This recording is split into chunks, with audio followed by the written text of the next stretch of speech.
I'm Brandon Martini, a commercial pilot and flight instructor. And I'm Carson Vasquez. I'm a private pilot. And I'm Austin Martini, a student pilot. And you're listening to the Aviation Mentors podcast, sponsored by Stratus Financial. So buckle up, because the Aviation Mentors are taking off. Hey everyone, thanks for joining us today. Aviation is something that excites people of all ages, from little kids looking up at the sky and seeing their favorite airplanes flying by, to somebody in their more senior years looking at something that they may have used to fly in back in their day. It really excites everyone. The aviation bug can get you from something as simple as a young Eagles flight, or, like I said, looking up at airplanes flying over you at a really young age. But the odds are, if you're listening, the aviation bug has already got you, like it has me, Carson, and our guest today, my son, Austin Martini. But first today, I wanted to tell you guys a little bit about a question that we get quite a bit. And the question is, am I too young to fly, or is my kid too young to start flying, or something like that, right? Well, the FAA allows you to get your private pilot certificate at 17 years old. They allow you to solo an airplane at 16 years old. And that means you can take your private pilot written test 2 years before you take your check ride. So technically you can take it at 15. But if you want to become a glider pilot or something like that, you can actually get that rating at 14 years old. So that's sometimes a way for somebody to get in. But today we wanted to talk to everybody about somebody who's actually young and is actually too young to take the written and too young to become a private pilot at this time. So today we brought in my 11-year-old son, Austin, so we can look at his perspective on flying at such a young age and what he's done with it so far, and some of the really neat flights that he's done and accomplished as a young pilot. He actually has, I think, around 30 hours already, and at 11 years old, that's pretty good.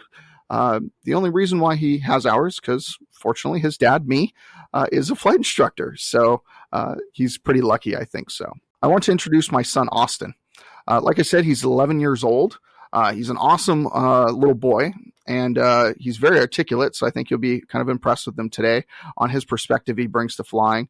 And believe it or not, he's a really great pilot. Actually, don't believe it or not, hey, it's me.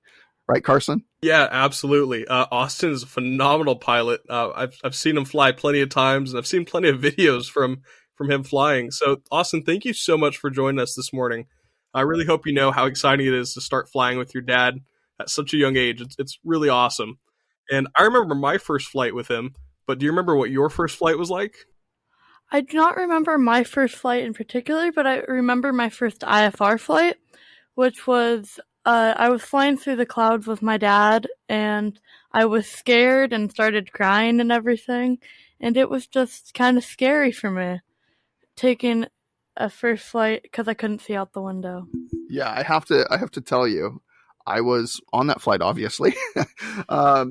And by the way, earlier, I am more humble than I make myself sound, just an FYI, with that joke in the last paragraph or so. But Austin's first flight was my first passenger flight, actually. And I packed him up in a car seat with my sister and her now husband, Ashley and Andrew. And he was in the back with my sister, Ashley. And they had a ton of fun. And I think I've talked about that flight a few times. But the coolest thing was Austin's just being in the airplane, and he wasn't happy on that flight. He was crying on that flight too. Matter of fact, he's crying on a lot of the initial flights, which is kind of hilarious now that we think about it. Because now he's just such a natural and loves to be in the air and do things.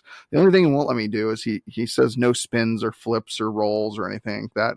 And he'll still tell me that no matter what the airplane we get into, which is pretty funny considering none of these airplanes can do any of that stuff. So, but I remember going up with you, Austin, on your first IFR flight, which you were just referring to. And actually, I think it was one of my first actual IFR flights as well.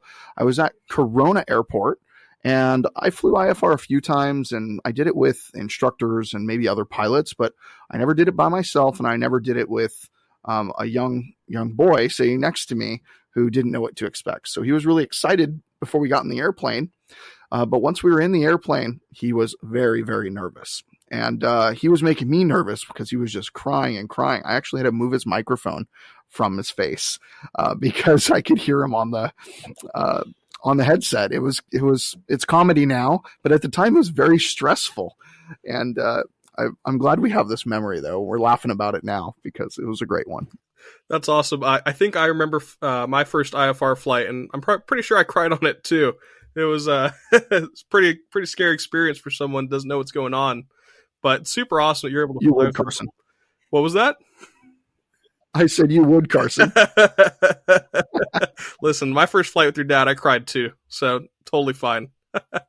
And Austin, last year you had a really impressive flight that your dad was telling everybody about. He was really proud of it, showing off the videos, and you were landing the Duchess at night in McCarran Airport. What was that like? It was hard because you couldn't see the runway most of the way there. So you couldn't, it was hard because it was at night too. And just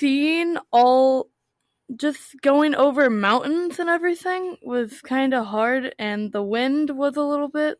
So that was it was can be a little bit stressful. Yeah, I absolutely agree. Flying at night is really beautiful. That's why I like it. But one of the hard parts is finding the airport at night. So especially in Las Vegas, it's all a city of lights pretty much. I totally understand. Yeah, so that flight was really, really neat, actually. I was sitting on the right seat. Austin was sitting in the pilot seat. We had my girlfriend in the back seat. And I don't know, we might have had our dog with us too. I can't remember. Yeah, but yeah, Austin said, yeah, we did. So we had our dog with us too. And Damaris, I asked her to film it for us so she could film his first landing because what other, I don't know, he was either 10 or 11 at the time, 10 or 11-year-old gets to land an airplane in a Class Bravo airport. I think it was on 01 left is where we landed. But a 737 just flew over us. They were telling us, beware of wake turbulence. And he has a very steady hand. So I told him to keep it at a certain attitude. And I tell him a 5-degree nose pitch up or nose pitch down or whatever it may be. And set an airspeed, set a power setting. And Austin, you're actually really able to do it pretty well. How did it feel when I would tell you, Austin, I want you to do like 3 more inches of manifold pressure or a little bit more power here or pitch to the left or fly a certain heading? What did that feel like to you when I would tell you, hey, turn to this heading and do you see the runway and you see the lights? Tell me a little bit. So it would kind of feel like all you have to do is just touch it at least a little bit. Depends what you tell me is what you should do. Meaning if he tells me to do it at least a tiny bit or a lot, just do it however you take it or however you Yeah, I get what you're saying, Austin. If I was telling you I want you to move it a little bit or a lot, but what he's not explaining is I would say what a little bit or a lot is. And a little bit or a lot could be I use my hands actually, and I do this with all students, not just Austin. I've done it with Carson. I've done it with everybody. If you say move the control wheel an inch forward or an inch backward, an inch is a different size measurement to everybody unless you actually have a ruler out. For somebody to imagine what that is, it's pretty difficult for most people to know exactly what the same size is, because if you move a half an inch or a full inch, it can make a big difference on different control movements. So I actually use my fingers and I show people the exact amount of pressure or release of pressure I want them to do on each control surface, control wheel, or power settings. So that's one thing he's leaving out on that. But that's exactly what we were doing. And he nailed it all the way down to our landing at McCarran.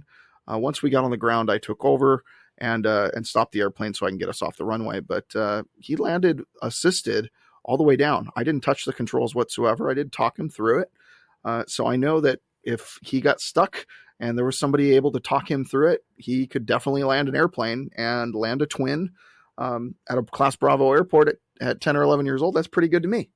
Yeah, it's awesome. I actually still haven't landed at a Class Bravo, so you already beat me, and you're half my age. It's super great. And that's actually surprising. Yeah, I just haven't been lucky enough. All the airports in Southern California that are Bravos have landing fees. So you're able to land at McCarran without help from your dad, which is incredible. But when was the first time that you landed without help from your dad, without instruction? So I was landing at Chino Airport. I was flying an Icon A5, and it had a stick, so it was a lot easier to land, in my personal opinion.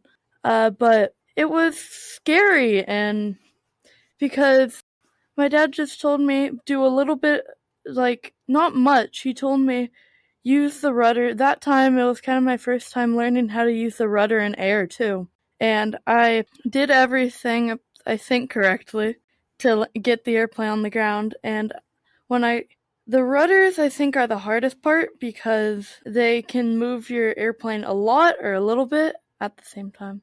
It takes a lot of control movements while you're landing, right? But the only thing I told you before you did that landing was make sure you're on this particular airspeed. And you knew from just flying a bunch of times, pitch for airspeed and power for altitude. So you knew if you pitched down, you would go a lot faster. And you knew if you pitched up, you would go slower. And then when you give that power would raise you higher or lower you to the ground. Is that what happened? That is correct, yes. That is pretty much what happened. Summarize it all. Perfect. And just so you guys know, I articulate these power settings and different things to all of our students and to myself. But with him, he's just been flying for so long. He kind of does it naturally, and I don't even know how to explain it. But he's able to just nail the airspeed just by feel. He just knows what he has to do compared to, hey, I need to add power, or hey, I need to pitch down. And it's almost being done subconsciously with him. It's a really interesting perspective because I hear these things happen with people who are learning a foreign language as a young child. And aviation is kind of like learning a foreign language.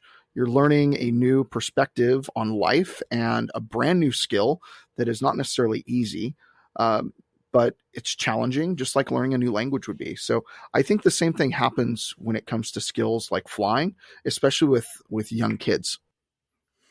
Yeah, it's definitely a challenge, no matter what age. But I think that's really crazy that at such a young age he's able to pick it up so easily. And I think that it's really just one of the craziest things to me, being able to just fully understand and have the feel of the airplane, which is something that took me about 30 hours to actually start to understand. And Austin, I still haven't had the chance to fly the Icon. So what's it like? It looks crazy, and I've seen a video of you flying it, and that's crazy too. So what's that like? Big fan of it? It's really fun to land on water and everything.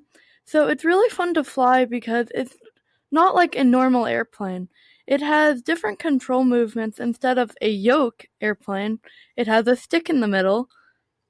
It's a little bit more easier to fly that way with controlling it quite a bit.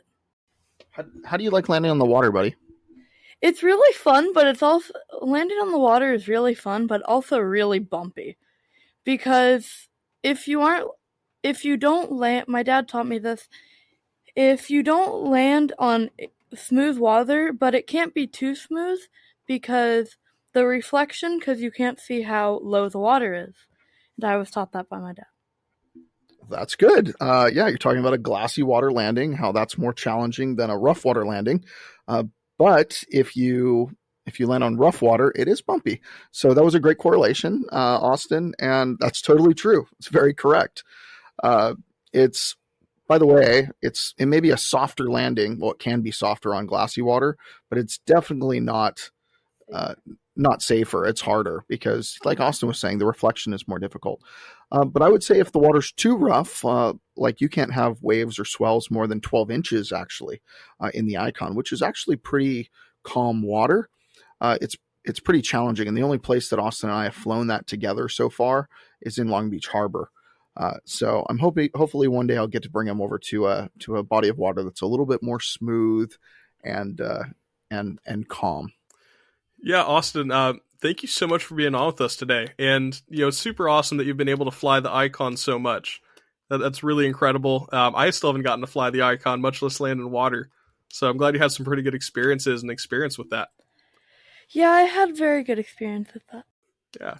And it's awesome to hear all about your exciting journey so far. And I can't wait to watch where it takes you. It's going to be a really fun ride for you. And thank you everyone else for listening today. We know it might seem a little daunting to fly at any age, especially at a young one. And I believe that one of the most important things in life is to gain experiences. So if you can start doing that in aviation at a young age, don't let anything stop you. Yeah, absolutely, Austin. It was great to have you. It's not that you had much choice to be on today. I kind of told you were going to be on, but I wanted you to have an awesome opportunity to come on the podcast. So thank you for for not chickening out and being on the podcast today. I'm happy to be here. Thanks, buddy. By the way, if you'd like to reach out to any of us, any of the three of us, you can reach out to me or Austin at Mr. Martini Guy, or you can reach Carson at Carson_AV17. As we wrap up for the day, remember, we're here to guide you in your aviation journey. So fly safe and enjoy the ride. Thanks, guys. Bye.